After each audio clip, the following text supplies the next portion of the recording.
How's it going, everyone? John here, the host of Spear Talk. You might not know this, but before I record an episode, I like to break a sweat. And I do that using the Chop Fit. Over the course of the past year, the Chop Fit has allowed me to lose weight, tone up my body, and feel even more amazing about myself. A feeling that you should all feel about yourselves as well. If you use this code, SpearChop10, you get $10 off your order. Once again, use code SpearChop10 for $10 off your Chop Fit order. It'll change your life. Thank you. How's it going, everyone? John here, the host of Spear Talk, and today we have the incredible Shihan Dana Abbott on the program.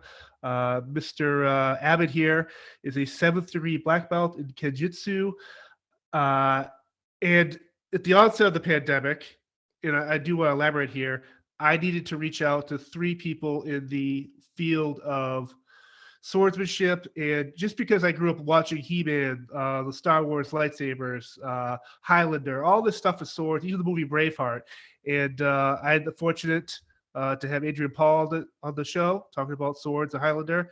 Here I am recording with Shihan Abbott here, and then next week I record with Anthony DeLongis. So to have people of your background on the show is amazing, and for you to be here yourself is truly amazing, Dana. So I appreciate it.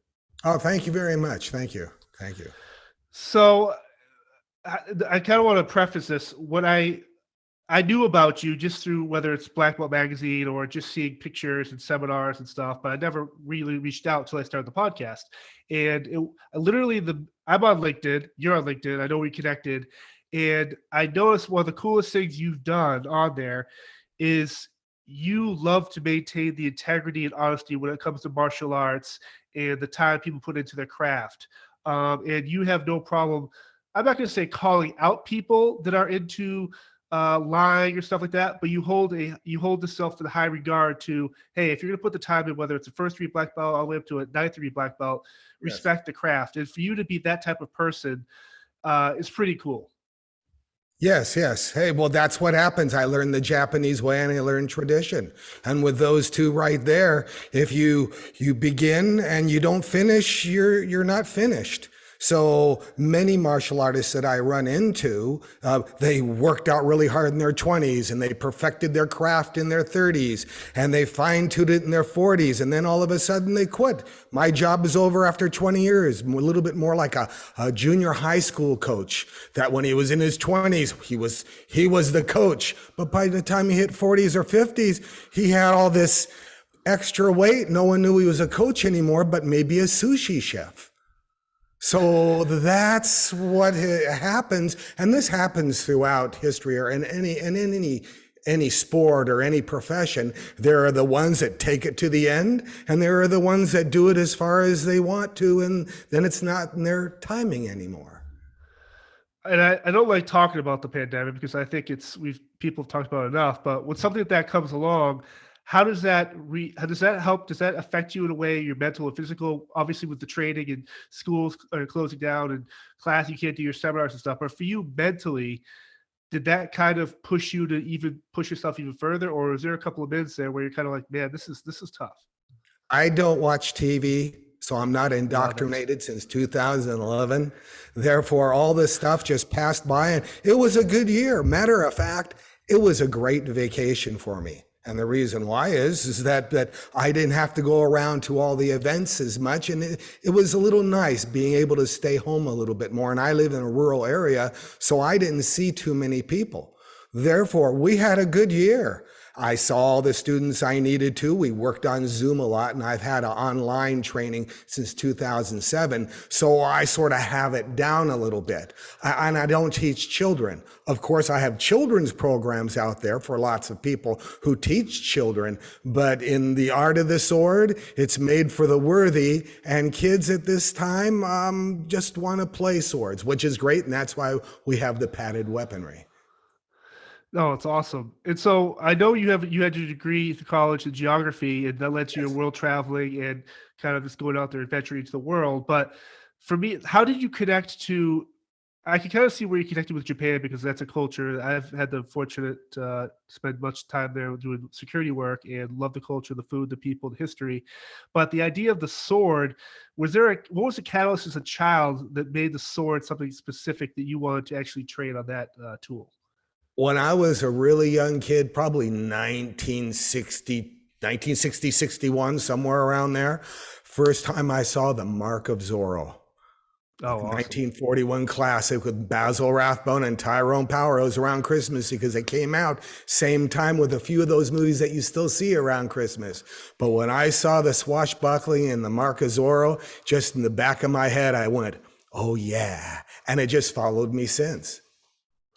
It is amazing in terms of history, whether it's Excalibur or the sword of William Wallace, or the lance that pierced the side of Christ. Like in history, swords have always had like this really big impact. Is this something that why that weapon do you think that became such a iconic piece of a tool that people still use today?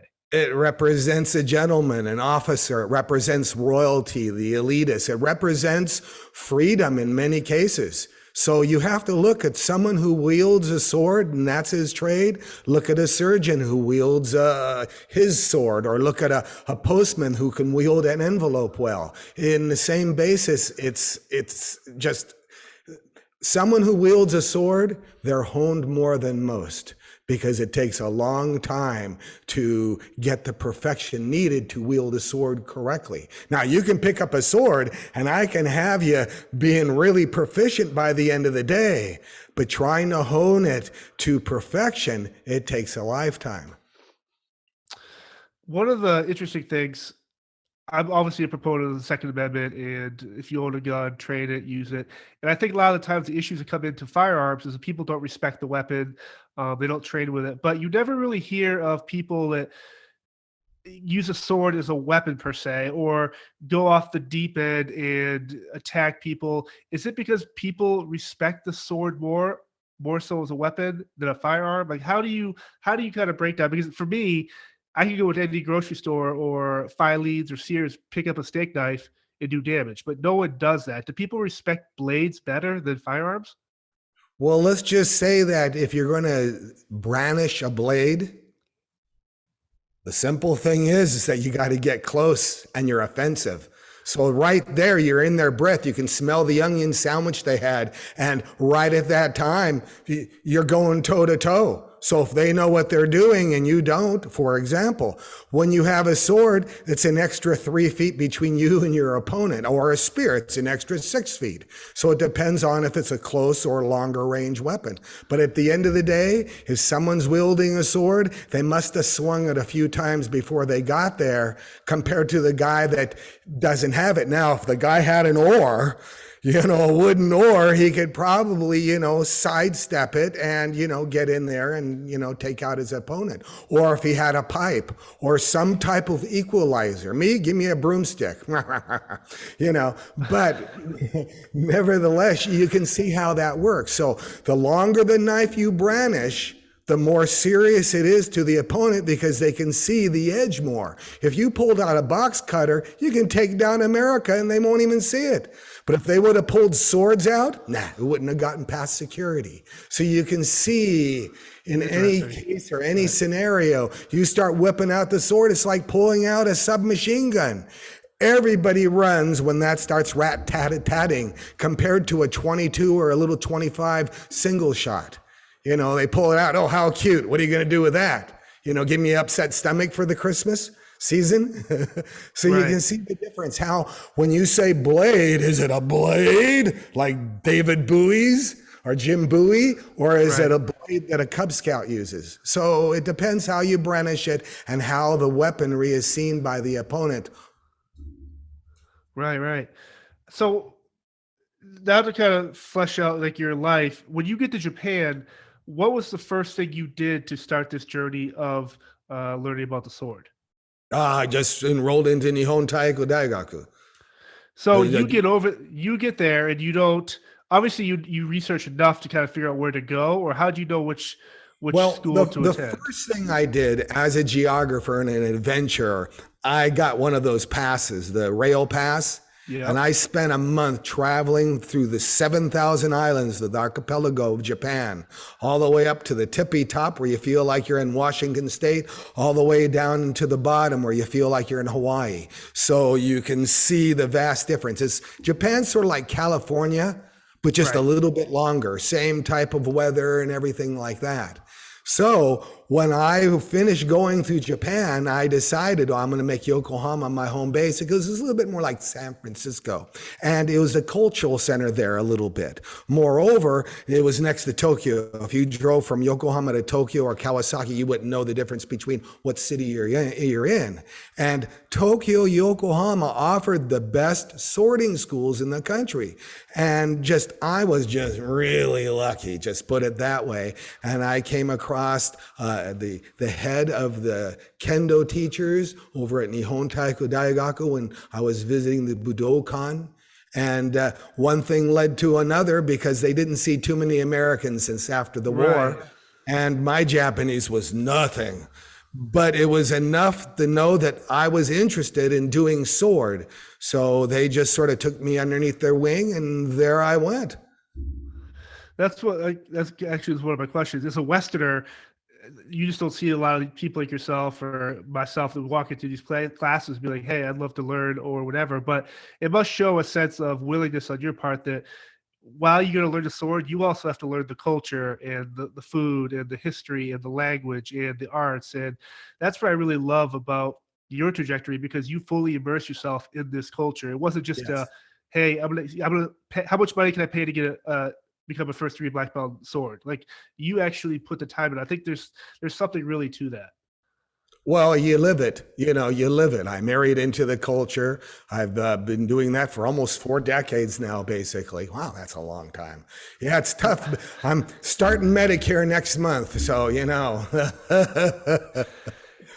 How many swords do you own in your possession? And the first one you've trained with, are you able to keep that? Like, what's Oh the yeah, oh what's yeah. When I okay? came back from Japan, I brought everything.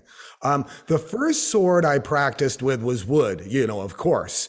And with those, you go through those a lot. And bamboo, you go through those a lot. But my first iaito, I got over in Shimbashi, is a part of Tokyo, and I got it at Sakura.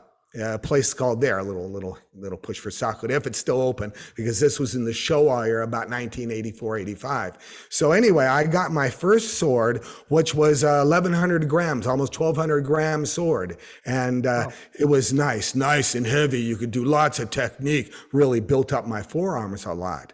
And then I did that forever. And then I got another Iaito a little bit later that was just a tad lighter, about 1,000 gram one. Makes a difference when you're doing technique and repetition. I mean, if you don't do it 40 or 50 or 70,000 times, you haven't done it, if you know what I mean. And this is Right. where the difficult part about swordsmanship is. You don't pick it up and do blade. You don't pick it up and do Conan. You don't pick it up and do this. You pick it up and spend 30 years figuring out how to best the other guy that's been doing it since he was 4 years old.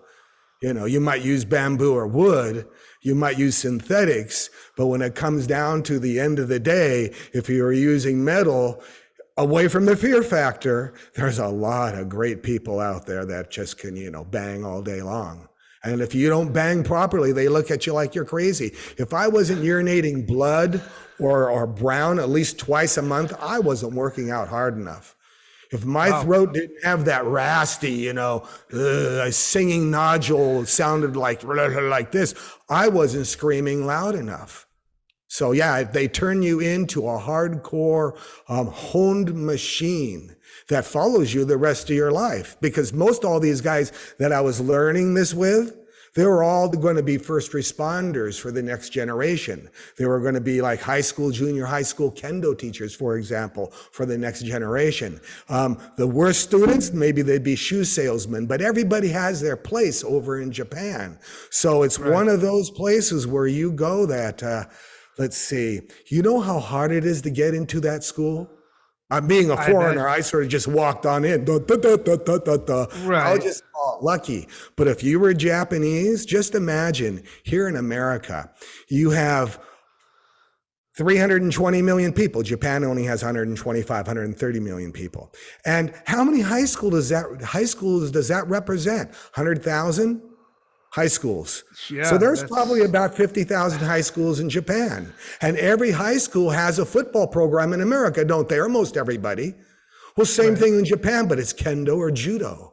Yeah, you see how that works. So what happens is that all these high schools, then they have their teams, and there's always a really good captain of a team, aren't there?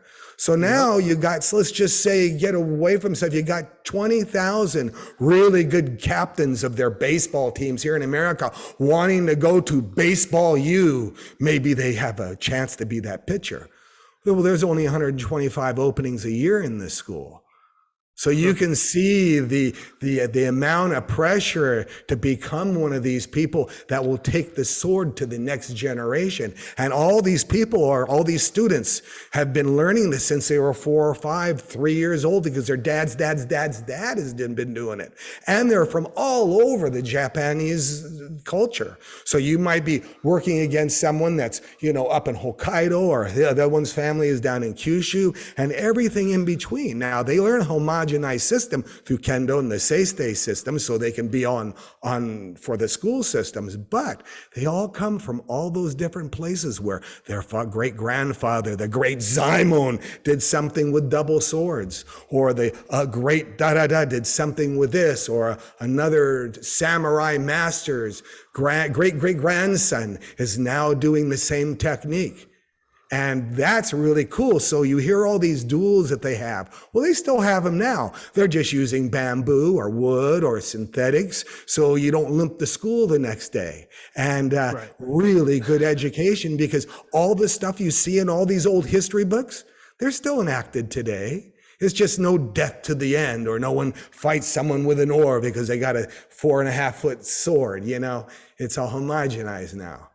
Yes. I love that you talked about the idea that yes, you could sign up, take the classes, go through the progression, but years down the road, you might not be wielding a sword or be an instructor for kendo, but what you learned in these classes, honor, integrity, respect, that's what you carry on. I think for me, especially in all the martial arts in general, you might not get the 4-3 blue, BJJ or Aikido, wherever it is, but what you learn from those classes, the instructors, and from your classmates, I think for me, that's what's really important. And to see you so passionate about that, and for you, is your legacy, what is your legacy to maintain passing through generations and to other people or other Westerners that might want to do this, but see you and be like, man, if he did this, maybe I want to dedicate 40 years of my life to this. You know, it's nothing that no one will see a legacy. I'll just come and go like the other people did in Japan. There were some great masters 50 years ago. There were great masters 150 years ago. 550 years ago, there were great masters. We don't read about them because they just went through life. So it's learning how to live like a samurai, or live the life of, what will we say, the Spartan approach. Where it's nothing but, physical and mental discipline. And that's what it comes down to, discipline. Because motivation, there's no such thing as motivation. When the song's over, I go back and sit down. But with discipline, I continue to go forward, just because that's what you do. And with the Japanese culture behind it, which has taught me that the glass is always empty, and that's the way it is. So therefore, you learn to always make sure that your zanshen, or your back is always covered, your six is always covered, because you never know what's going to be thrown at you. Over in Japan, the movies would be 1/10 as long because we killed the guy right off at the beginning, and Johnny catted him. And that's the difference between, all these movies here and over there. When someone pulls out a sword, someone ain't coming home to dinner. Right. Yeah. Very interesting. Now, for the people that will be listening to this, Yes. I know people are aware of kendo, but how is that different from Kenjutsu? Yes. How would you say both? I'll make it easy. Kenjutsu is the technique of sword. It is the original. So look at it this way.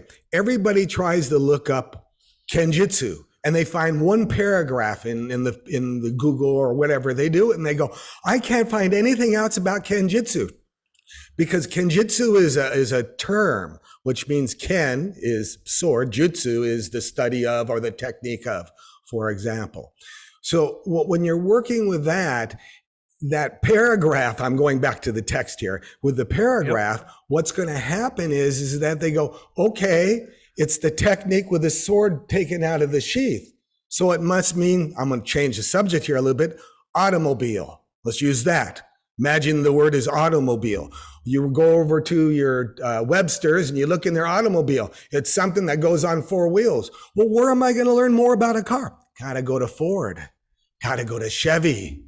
Got to go over to Dodge. And that's where all these different styles come in. So if you want to know more about Toyama, or if you want to know about the Seitei series or the Shinkendo or any of the old ancient ones or whatever, you got to go over there and read about all that stuff. But at the end of the day, when you have yourself a rifle, no matter what country you're from and what they call it, everybody looks through the back sights to see the front sights to go onto the target. So Kenjutsu is one of those basic terms that just means doing the sword or doing technique while it's outside of the sheath. And that is the keyhone of all swordsmanship, especially in the Japanese thought process. So then, if you do just basic Kenjutsu, you're doing things like Happogiri, the basic 8 cuts. You're doing mind, no mind. You're doing a system that is really, really old and is not taught too many places because no one has put in the polish to get there yet. And that takes millions of strokes, strikes, casts, whatever you want to call it. And that's the difference between big boys and the ones that aren't. For example, there's the old adage, between a 3rd degree black belt and a 4th degree black belt, separates the men from the boys. A little bit like that. In Japanese thought process, if you get a black belt in Kendo, for example, which is the sport of Kenjutsu, basically, any 1st degree black belt can usually become a 3rd degree black belt in anything else because the energy and the honing that you need isn't in a lot of the other martial arts. And that's why you see all Kendo people that have that strapping, young, thin body, that they maintain their weight throughout life because they do it that way. Whereas someone else learning a different art, for example, they don't have to put out that energy, or they weren't trained the traditional way to put out that energy, or they got lazy and started watching, the TV, and voila, chips took them over. So everybody has their excuse, even in Japan. But the Kendo experts or the sword experts I all saw or worked with or just been able to glance at their walk, they were all, thin and ready to go. I mean, case in point, name some of those excellent old school, the ones everybody, emulates. I want to be like, oh, sensei. Which was the one that did the Aikido, the old guy with the beard? Omori Chiba just passed away. He went to Nitai-Dai, the same school that I went to. So he was he was my senpai by about 25 years. But you can see that it was a good foundation for martial arts. Yes. But I forget the person's name. But if you look at old pictures of him, his top is off, and his chest is just like some 40-year-old guy that doesn't drink beer. He's in his 70s. And all these people that represent Japan, the old guys, they're not around anymore. They look all like him or like myself, because that's why I try to eliminate, that too, a long time ago, but emulate, So you got to look at it that way. But hey, people hit 40 or 50 and then they start, or they teach only kids. Teaching kids takes a lot out of you. You can't go work out and try to get off those calories because there's a Taco Bell next door, another convenience store next door where you eat junk all day, teach kids that, Well, that's what hard. for you, it's you're so obviously passionate about what you do. And I think a lot of times these kids in this generation, at least my age and younger, when growing up, your parents would drop you off and they would treat the dojo, whoever the instructor is, as a teacher or like basically a babysitter. And you had kids there that didn't give a crap about what you're learning or the history. And so I guess as a teacher of yourself, obviously it's easier for you to someone that wants to be there, right? As opposed to someone that maybe they don't want to be there, but you know what? After a couple of classes, they start to respect the craft. I'm going to be truthful about people doing the sword. They come and go. I came and went. I went to Japan. I didn't spend all my years, spent only 15 years there. Now I've been married into the culture and I sort of half live in Yokohama for the past 35 years, for example. But you got to look at that. What was the question again? I started going off on a tangent. No, it's just basically for you as a teacher, it must Ah, be easier for you to deal with kids or even whoever it is that want to be there and learn as opposed to someone yes. that dropped off and treats you like a babysitter. Um, no one's worthy anymore. I got to be frank with that. Interesting. Everybody knows I'm around. Everybody knows I'm around. Most every well-known martial artist and I've dealt with them in doing some technique back and forth. So, but the average kid out there, here's case in point of the average kid out there. Kid lives across the street or down the corner, and they had a birthday party for the mom, and I was over there, and the kid was saying, I hear that you do martial arts. And I go, yeah. Well, hey, can you show me something? I go, yeah, I do sword. Cool. I always wanted to do the sword. And this kid's about 24 or 25. He isn't like a 14-year-old. And he comes on over about a week later, put a short sword in his hand, and just have him stand there and move back and forth and real basic stuff. The real basics, like this is a sword, this is how you hold the sword, now you hold it, and we're going to adjust your posture. After about maybe 8 or 10 minutes, he sort of sloughs to the ground, sniveling that this is just too difficult for him. And the indoctrination that they get in the Department of Education here that was created in 1979 by our fearless leader Carter at the time has indoctrinated all these kids to be little sniveling little things that can't do anything. I came from an era where everybody had wood shop, metal shop, electric shop. Yep. Everybody went into a trade. I hate to say my age, but now this last generation, or from 1979, well, we can see they believe the man. You can see that they don't want to produce because why? So very, very few. I mean, in the Marines, you can hold out a card now that stops the drill sergeant. In the Olympics now, you can get knocked out, but wake up with a gold medal. There's things here that I see Taekwondo on the Olympics. That's not the Korean karate I learned. And I learned in karate back in the 70s over in a town called Prescott, Arizona. Yep, I'm from a small town. Prescott, Arizona, and that's where you saw those Billy Jack movies. Because I lived about maybe 1,000 feet away, maybe 500 yards away from the courtyard where they had those fights and stuff. So, I've been following the martial arts, and then with a big brother that liked to beat on me a lot. Yeah. So now I look at students and kids as, most of them just want to be babysat with something. And the problem is the teachers, they can't do anything. I go in and before the COVID thing started, I go around to lots of the schools. And what the teachers really loved was the fact that I make their unworthy kids do push-ups. Because if they made them do push-ups, the kids would quit in a minute. And they'd lose their revenue. And with all the people's rents and all this and having a strip mall school and all those problems, that's why if I had a strip mall school and I was teaching children last year, would have sucked. But since I don't, that's how it goes. So there's different ways you teach and different things you deal with. But the biggest problem, going back to teaching kids or teaching adults, is at this time in everybody's life, they have an excuse not to do anything. I can't leave the house. My mask is dirty. I got a bone in my arm and I can't move my fingers. I mean, there's a lot of excuses not to do it. And the news and social media saying, no, sit back, enjoy, Yep. enjoy. Why do something? And that's what I see. So I'll tell you what, there are going to be very few Marines this next generation graduating from high school and wanting to be men, you know, just because you can see it. Yeah, no, it totally can. W- for me, I don't really understand. I've had other guests on here, other black belts, other grandmasters. In their martial art, it seemed like I kind of understood the black belt tier 1, 2, 3, 4, and 6. But for Kenjutsu, how does that kind of work? I don't know if you can really talk about it per Same, se. same, same, same, same, same. Everything's the same. See, everything's off of Kenjutsu. If you look at most everything, I hate to brag here, but the sword and its technique were way out before karate started.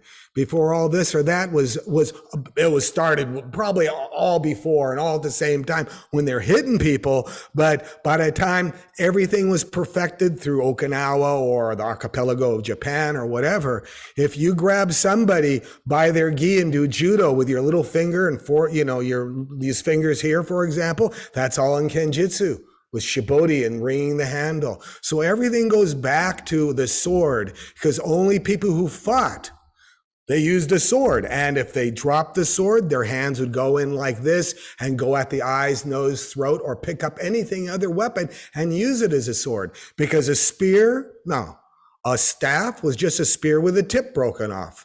And you use it as a long range weapon, where I see people here use it as a kayak paddle.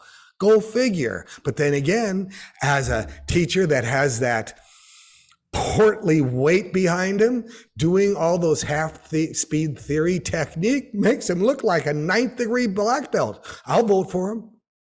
You know, but when you're doing those technique in real time, those guys that have that extra weight on them for that powerful technique have their legs broken off before they can use their technique.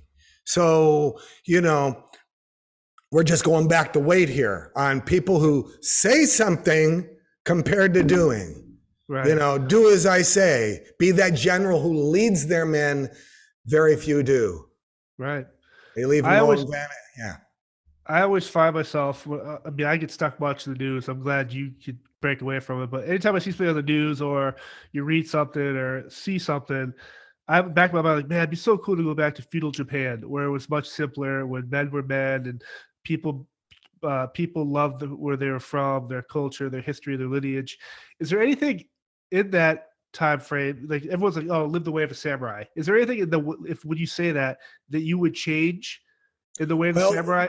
Let's ask that question again. But when you're dealing with Japan, say feudal ages, and America now and all the social media, it's all the same. Man hasn't changed. We just figured a new way like Zoom here to call each other names. That's about it. And everybody is informed with whose information. So if it was back then, the good old days, those were the great good old days, So if you look at that and look at modern stuff, man hasn't changed. Just check technology brought the other side of the railroad tracks in your backyard, basically. So look at it that way. But if I could change anything, the biggest thing is that I want to get away from, in martial arts, the attitude of, homie, don't do this. Homie, don't do windows. Homie, don't do that. Because the people that are saying that, hey, they can do it, but by the time they hit 40 years old, they look it. They look like they're falling apart. They didn't take care of themselves because they followed the easy path. There's many paths in life to follow, and this is where the Japanese all strive to follow the upper path, or the path of more resistance. Because the more resistance you have, swimming against the current, the stronger your muscle, your core will be in sword fighting or growing fruit. You've seen Japanese fruit. Have you ever eaten Japanese fruit? Yes, I have. It's the best in the world. I mean, they sing to their fruit.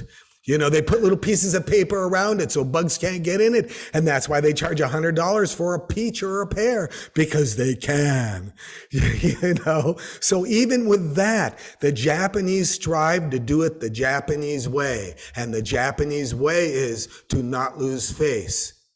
So not losing face is you do your best.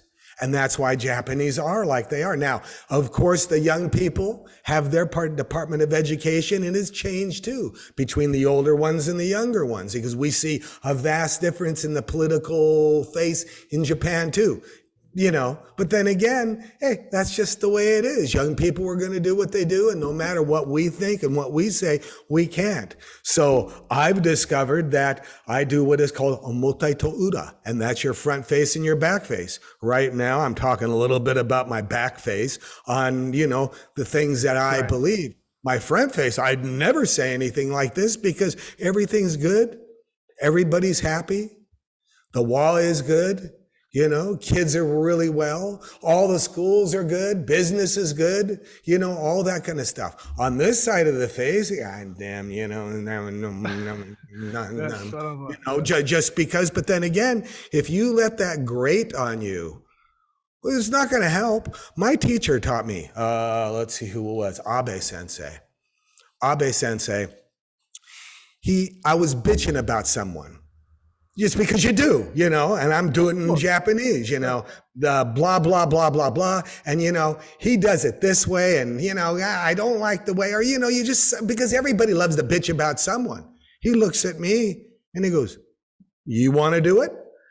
And I went, well, no. And I go, well, he surely wants to do it. Why don't you be his assistant? I'm a little bit, see what I mean? So get back in your chair and let the people that want to do it, do it. There it is. And people will bubble up to do that stuff that you're bitching about. It's like having a mailman. We bitch about every mailman. They get rid of one mailman, a new one comes in, and 3 months later, right, that mailman, where's my check? See how that is. So it goes into one big, complete, full circle. So this is what they call Shinto. It teaches you to wield a sword or a spear and be dead on 1 minute, and the next minute, breathe in those flowers. Can't you see the beauty in the petals falling? Can you hear the birds chirping? Because it's all part and parcel with the same thing in war, peace, life, in general. And that's how they push it out. 100 years ago, 500 years ago, today. Same, because it's in their... now 500 years ago, you make big mistake, they cut off your head, yes. They'll slap it right off. Now they'll just browbeat you, but then again, that's just the way it is. So back probably up until World War II, and I remember some of these World War II vets because they taught me a lot. They were nasty, mean gunny sergeants with cigars in their mouth. They didn't take shit from no one, and they were all in their mid-60s, so they hadn't taken shit from no one in a long time. And my French is just like this when I'm talking about these guys. So anyway, they're these real, steadfast guys. So I'm losing my thought of process here. What was I saying? Sorry about that. No, it's all good. We could edit all this stuff out too. No, we're talking about. Yeah, we're basically. Geez, I kind of forgot too. Yeah, I know. I'm spieling here. So yeah, let me get back to the teacher. I think I can follow back into it. Yeah. No, I can't. It was a good story. Well, you were talking about. No, it's all good. We can trim all this, but you're talking about the World War II, the gunny sergeants, and yes. Now I remember. So anyway, they're like World War II gunny sergeants with cigars in their mouth, and I'm watching them, and they're dealing with the younger kids. Because, I've dealt, with the big boys, and I dealt with most everybody, around in the kendo industry. But my first thoughts when I first saw these older guys teaching like Fujigawa, Kenyu Kai, the local little schools, when they're teaching, like 5-year-olds, 8-year-olds, 10-year-olds, they would treat them like it was 1939. I never saw so much, beating on them.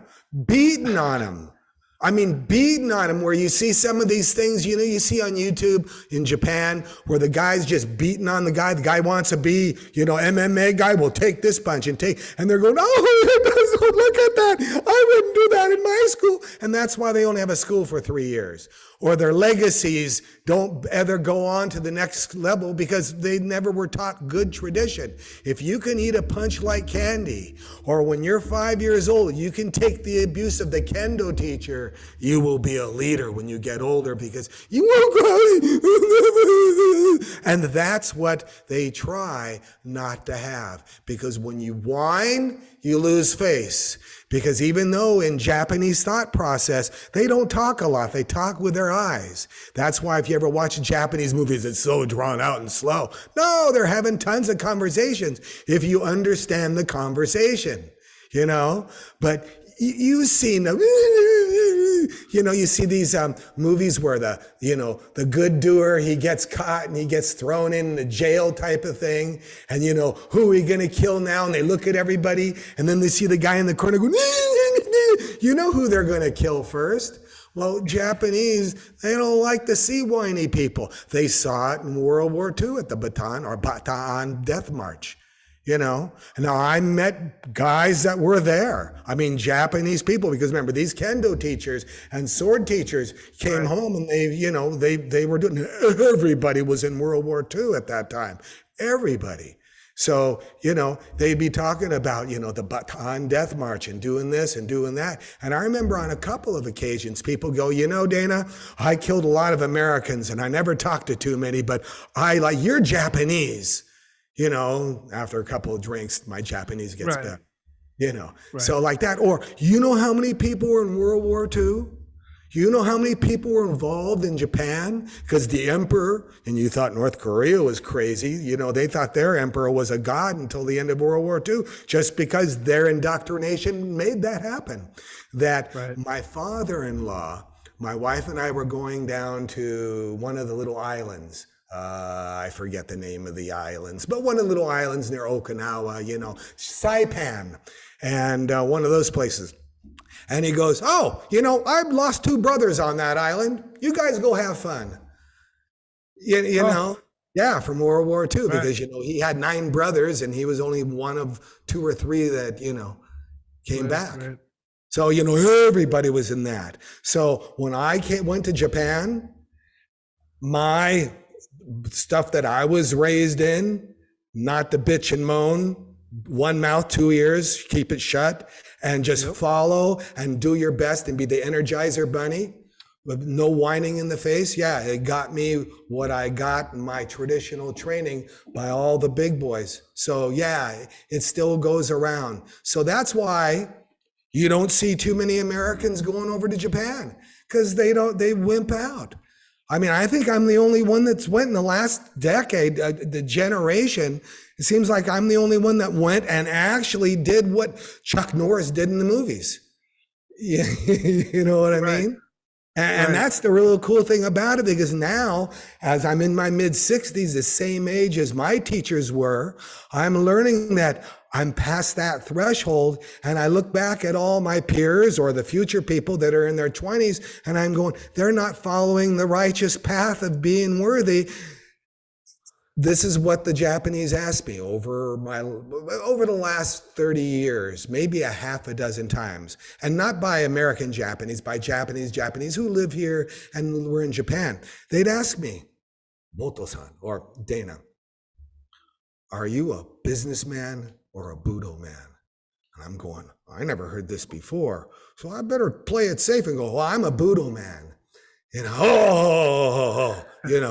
We knew it because you didn't bring a camera with you, So over the years, in different parts of Japan, in different parts of the world, and even back here, with Shiroma Sensei about 10 years ago, he goes, are you a Budo man or a businessman? And I asked him, well, what's your definition of a businessman? He goes, someone learns martial arts for a little time and then promotes everything, starts a big, huge organization, and just goes it that way. And a Budo man is someone who walks the path of righteousness and is the same weight they are when they're 20, 30, 40, up into their 70s, and no one bothers them, and the wa is good. So now looking at myself at, say, 65, yeah, I haven't made any money, so I guess I am the Budo man. And that's what's happening now. So between now, 65, and when I die, and I plan to live 100, because I'm learning the virtues of this. Now, my teachers, they only lasted till they were 85, 90, because they smoked and drank like chimneys. Go figure, because back in the day, it was kendo, tobacco, whiskey. I mean, anything else, what were you doing here? You've obviously touched upon it, but when you go to other, when you do seminars or go to these shows or whatever, where there's other martial artists or other people who've clearly put the time in, but how do you kind of deal with ego? Because there are people out there, not necessarily in your art, but martial arts in general, that some people carry ego. Do you find that some ego is okay? Or do you think more, if anything more than some, you'll see the downfall of that individual? It's not ego as much as it's self-promotion. You can get a ranking anywhere. So you got to look at it that way. Ego, everybody has ego. It depends how you look at it. And when you don't get it, how you look. So that's a lot of ego. And there's a lot of people with ego. I have ego. Everybody has ego. Right. I'm talking through my back face right now, of course. Right. My front face, no, I'm humble as pie. See the apple coming off my hands, but my back of me is going, dude, yeah, I have lots of ego. Why do you think I'm here talking to you about them? Right. No. But as far as, and I want you to ask the question again, because I can get off on different tangents on this. But as far as ego goes, it's just the way it is. That's what we are. But if you have no ego, then you won't get off the couch. So your ego has to be a race against yourself. So instead of carrying what everybody else thinks what you're wearing, you just let your freak flag fly and you wear that jean jacket that's all tattered back in '69, stuff like that. So you got to look at how people think about it and how the Japanese take the philosophy and they put it back. Now ask that question again. No, when you go to these seminars and anything like that, where you're in a room full of other people at your level or whatever. Okay, I'm going to stop you there because now I can answer the second one. If that person with the ego is doing a Japanese martial art, right, I'll speak to them in Japanese, because if they're that good, they must be able to speak fluent Japanese, because I had to learn all the nuances, all the special things. All the Osaki no Wei no Hanashi, stuff you drink over beer, things like that kind of stuff. And to be able to sound like a man in Japanese, speaking Japanese technique the Japanese way. Now, if they can do that, it's great. The only people that I see at these things are the Japanese, so we go have beer. Yeah, and that's good. No. Now, away from the Japanese speaking ones, you have all your other people. And my art and their are completely different. No one throws any ego or any type of that stuff towards me.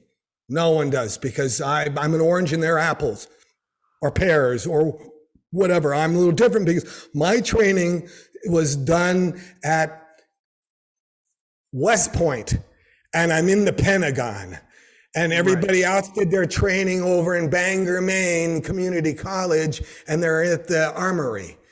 So as far as dog leg or anything like that, I'm pretty much, my connections are really close as far as teachers and a hierarchy and all that kind of stuff.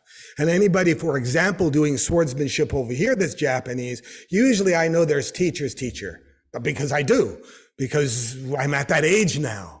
Or if they're teacher's teacher, yeah, I probably met them before. Yeah, they bought the beer, or gave money to get the beer for all us young kids, stuff like that. So it depends. It always depends. And it's safe to say that you're actively still learning every day as well, too. Like you're never resting on your laurels, whether it's, I got into the Black Belt Hall of Fame or this other Hall of Fame. You're never you come off as someone that's never satisfied. Yeah, you're proud of your accomplishments, but you could always improve yourself. I really love that about you. I'm wearing my gi now. I was working out a little bit earlier. So yeah, I do. I strive to be, my BMI is at about 155 pounds right now. Yeah, if I didn't do that kind of stuff, I'd be at 190, if you know what I mean. I'd be really pudgy, which is really great. But I like eating steak and ice cream. I really, really do like eating steak and ice cream. So you know what I do? I got to have a lot of students to beat on. I got to do a lot of sweating. I got to, maintain it. So, 1,000 strokes a day, or a couple of thousand strikes, or, working through the katas and working through this keeps my body satisfied. So when I go into the next, because everybody's body changes every so many years, when I go into the next one, I'll be healthy and ready to go, Right. Yeah. I'm just wearing a beard because I'm doing some stuff for some photography right now, but this is the only gray hair I have, So yeah, I keep all my hair for some reason. I guess it's that traditional training. That's what it comes down to. So you run against yourself. Yes. Now for people, before I let you go, like obviously you are on social media, you're on LinkedIn. If people want to sign up for seminars or do more research on you to figure out maybe there is that one kid out there right now that could follow in your footsteps or wants to, and for them, how are they able to reach out to you? Like, what's the process and stuff like that? Shihan Abbott, any search engine. If they can't find me, they're not worthy. I'm going to be that, I can get out there and I can beat a dead horse, but he still won't drink the water. You know what I mean? Can't lead him, can't kill him, can't do anything. So basically, you could go to www.learnthesword.com. You can go to danaabbott.com. You can look on any search engine, Dana Abbott or Shihan Abbott, because there's some girl, every girl's name has my name. And that's what got me in the martial arts, with a girl's name. Don't let anybody kid you.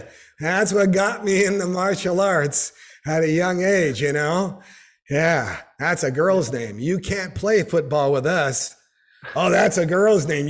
And you're too short anyway. Basketball ain't your game, Wow. But when it came to Korean karate, when I first started out in that, first kick was like, likey, and by the time I was in Japan, it was like, well, that feel good, so there's that.